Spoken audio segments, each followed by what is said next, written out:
সর্বপ্রথমে আল্লাহ রাব্বুল আলামিনের দরবারে অসংখ্য অগণিত শুকর আদায় করছি, যিনি অত্যন্ত দয়া করে। কোরআনের মধ্যে সে জান্নাতের বাগানে শরীক হয়ে বসার মতন তৌফিক দান করেছেন। এই জন্য জবান খুলে উচ্চ কণ্ঠে আল্লাহ রাব্বুল আলামিনের আলিশান দরবারে কালিমাতুশ শুকর আদায় করে বলি আলহামদুলিল্লাহ। আমাদেরকে কথা বলার শক্তি দিয়েছেন কে? জবান দিয়েছেন কে? সব কিছু দিয়েছেন কে? আল্লাহর দেওয়া জবান দিয়ে, আল্লাহর দেওয়া শক্তি দিয়ে উচ্চ কণ্ঠে আবারও সকলে বলি আলহামদুলিল্লাহ। আমাকে বিষয়বস্তু দেওয়া হয়েছে আদর্শ সমাজ গঠনে কোরআনের ভূমিকা। বিষয়বস্তুকে সামনে রেখে কোরআনুল কারীমের সূরা সব থেকে একখানা আয়াত তেলাওয়াত করেছি। বিষয় এবং কোরআনের আয়াতকে সামনে রেখে সংক্ষিপ্তভাবে কিছু আলোচনা করব। আল্লাহ রাব্বুল আলামিন যেন আমাকে ইখলাসের সাথে কথা বলা এবং সকলকে মনোযোগ সহকারে আমলের নিয়তে কথাগুলো শোনার জন্য তৌফিক দান করে সকলে বলি আমিন। আমার তেলাওয়াতকৃত আয়াতের মধ্যে আল্লাহ পাক তুলে ধরেছেন যে আমি আল্লাহ আমার নবীকে দুনিয়ার জমিনে প্রেরণ করছি কোরআন দিয়ে। নবীকে আল্লাহ পাক কোরআন দিয়ে দুনিয়ার জমিনে প্রেরণ করছেন কেন? যেন দুনিয়ার মানুষ জান্নাত পর্যন্ত পৌঁছতে পারে। সুবহানাল্লাহ জুড়ে বলি। আমাদের আসল বাড়ি হইল জান্নাত। আমাদের আসল বাড়ি কোন? জান্নাত। কোরআন মানুষকে জান্নাতের রাস্তা দেখায়, নবী মানুষকে জান্নাতের রাস্তা দেখায়।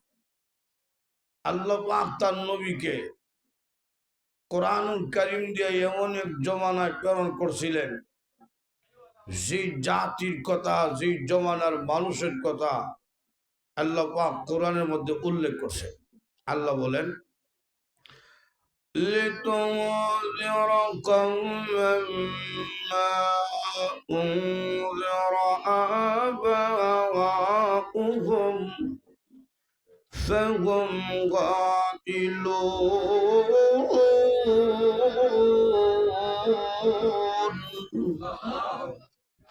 আল্লাহ বলেন, এমন এক জাতির কাছে তার রাসূলকে আল্লাহ প্রেরণ করছেন, যে জাতি আল্লাহ ভুলে গেছে।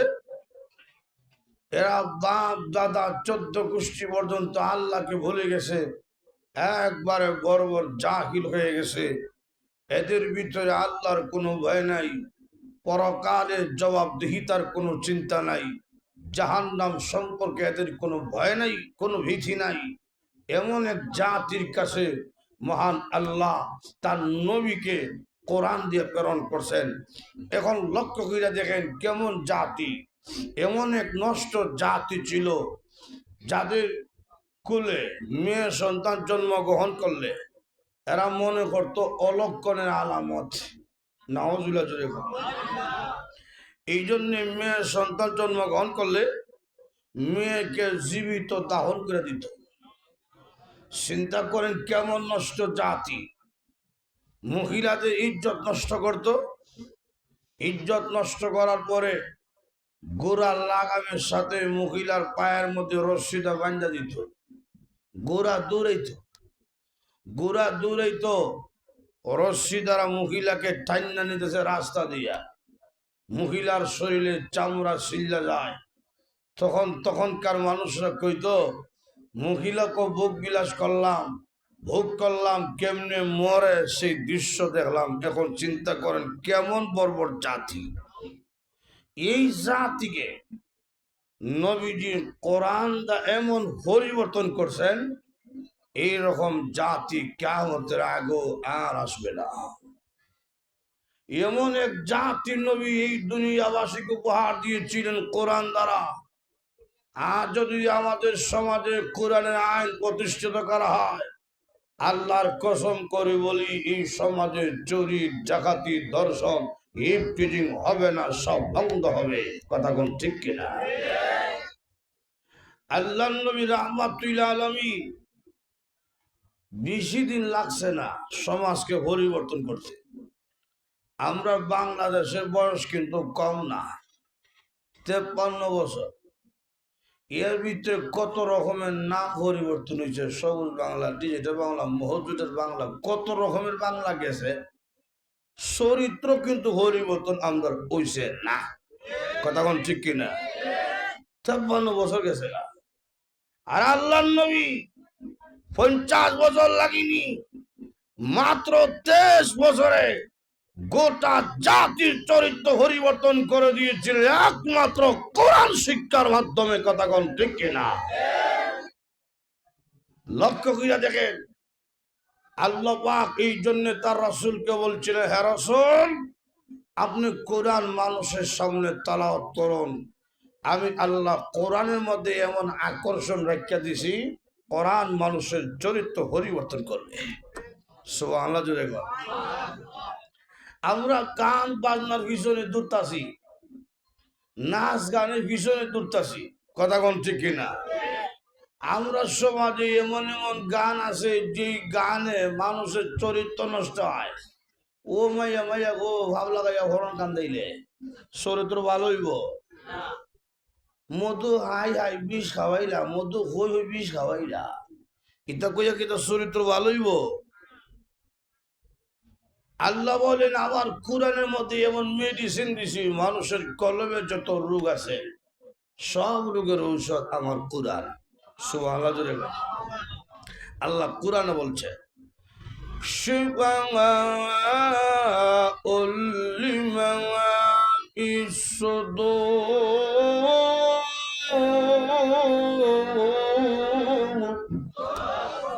মানুষের সিনার মধ্যে, সিনার ভিতরে কলম আছে, কলমের মধ্যে যত রোগ আছে সব রোগের ঔষধ হইল আমি আল্লাহর কোরআনে। জুড়ে কল সুবহানাল্লাহ। দেহ আর কলম মিল্লা, দেহ আর রূহ মিল্লা হইল একটা মানুষ। যে দেহের ভিতরে রূহ নাই, এই দেহের কোনো মূল্য নাই। কথা ঠিক না? যদি রূহ থাকে না, প্রাণ থাকে না, আর কোন ছেলে জন্মগ্রহণ করে, এই ছেলেকে মা বাবা রাখবো? রাখবো? ভিতরে রূহ নাই, এই বডির কোনো মূল্য নাই। রূহ আর দেহ মিললে হইলে একটা মানুষ। দেহে অসুস্থ হইলে চিকিৎসা আছে, ফার্মেসি, ডাক্তার, কবিরাজ আছে।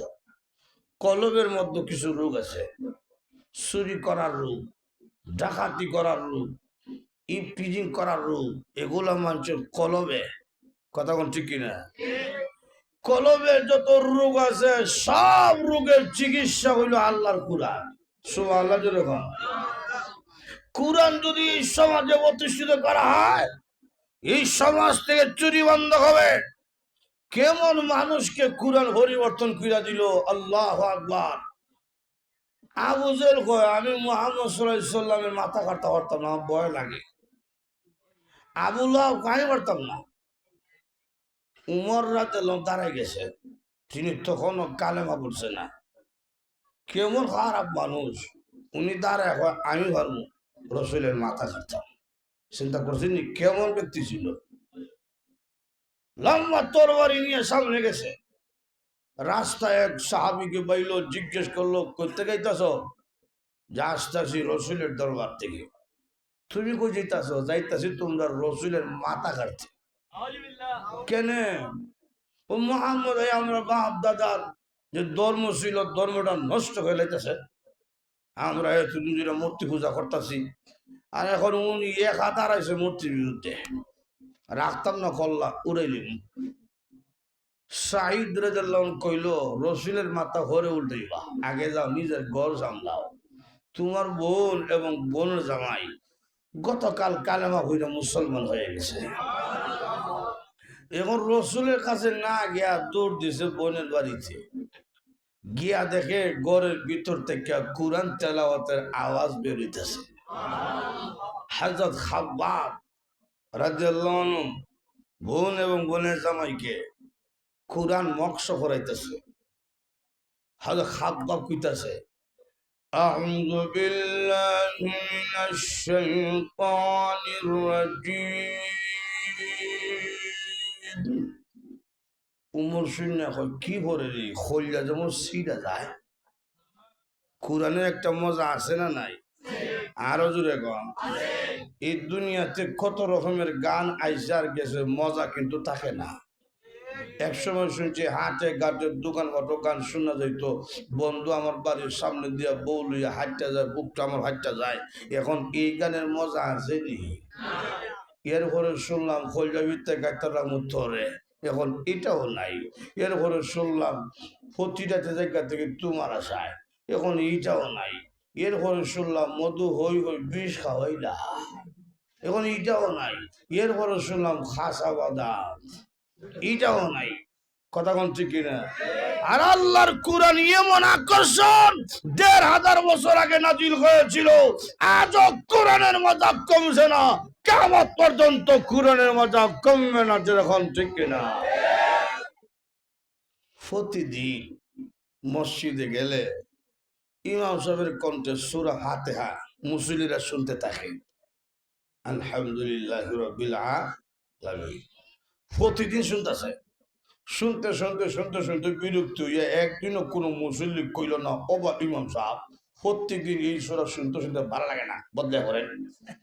কইছে নি? কয় না কেন? মজা আছে। সুবহানাল্লাহ জুড়ে কয়। আচ্ছা খাপ বাপ যে মক্স করাইতেছে। বিসমিল্লাহির রহমানির রহিম। হযরত উমর কি বলে রে, কইলা যখন মুসল করে, দরজায় আওয়াজ করছে, দরজা কোন? উমরের টুঙ্কি, এটা সাধারণ টুঙ্কি না। হয়তো খাপ বাবরা যেন দরজার শিশার মধ্যে লুকে গেছে। লা ইলাহা ইল্লা আনতা সুবহানাকা ইন্নী কুনতু মিনাজ জালিমিন। উমর আইছে, আল্লাহ তুমি বাঁচাও। দরজা খুললে বন্যে মারছে, তারপর বনি জামাই মারছে, তো তারপর রক্তাক্ত হয়ে গেছে বোন বলে জামাই। বোন ডাক দেখো ভাই, মা মারতে পারো মরতে পারি, কোরআন বহন করছি, নবীকে গ্রহণ করেছি, মরতে পারি, একটা মুহূর্তের জন্য কোরআনকে আমরা ছাড়তে পারি না। সুবহানাল্লাহ। হযরত উমর কয়, বোন এত মারলাম, এত গালি দিলাম, এরপর কোরআন চারস না, দে একটু পড়ি, একটু দে আমি পড়ি। গোসল করে আসো, পবিত্র গোসল করে আইসে। হযরত উমর তো আরব দেশের মানুষ, আরবি ওরা জানে। সূরা তাহা তেলাওয়াত শুরু করছে, পড়তে পড়তে এই আয়াত পর্যন্ত আইছে। ইন্নানি আনাল্লাহ লা ইলাহা ইল্লা আনা ফা'বুদনি। এই আয়াত পর্যন্ত যখন আইছে, বোন তাকিয়া দেখে ভাই উমরের চোখ দিয়া যেন পানির নহর জারি হয়ে গেছে। হাসান উমর বলছেন, বোন চল আমাকে নিয়ে নবীজির দরবারে নিয়ে যা। এসেছিলাম যে নবীর মাথা কাটার জন্য গো, সেই নবীর কাছে আমার মাথা আমানত রাখা দিব। নবীজির দরবারে আমাকে নিয়ে চল। এই মাথার আমার নিয়ন্ত্রণে থাকবে না, এই মাথার যত কাজকর্ম আছে নবীর নিয়ন্ত্রণে দেওয়া দিব। সুবহানাল্লাহ। নবীজির দরবারে চলে গেলেন। আল্লাহ নবী রাহমাতুল লিল আলামিনের হাত ধরে কালেমা পড়ে মুসলমান হয়ে গেছেন। আল্লাহ নবী রাহমাতুল লিল আলামিন হযরত উমর রাদিয়াল্লাহু আনহুর ইসলাম গ্রহণ করার কারণে আনন্দে দুই চোখ দিয়ে পানি পড়া শুরু হয়ে গেছে।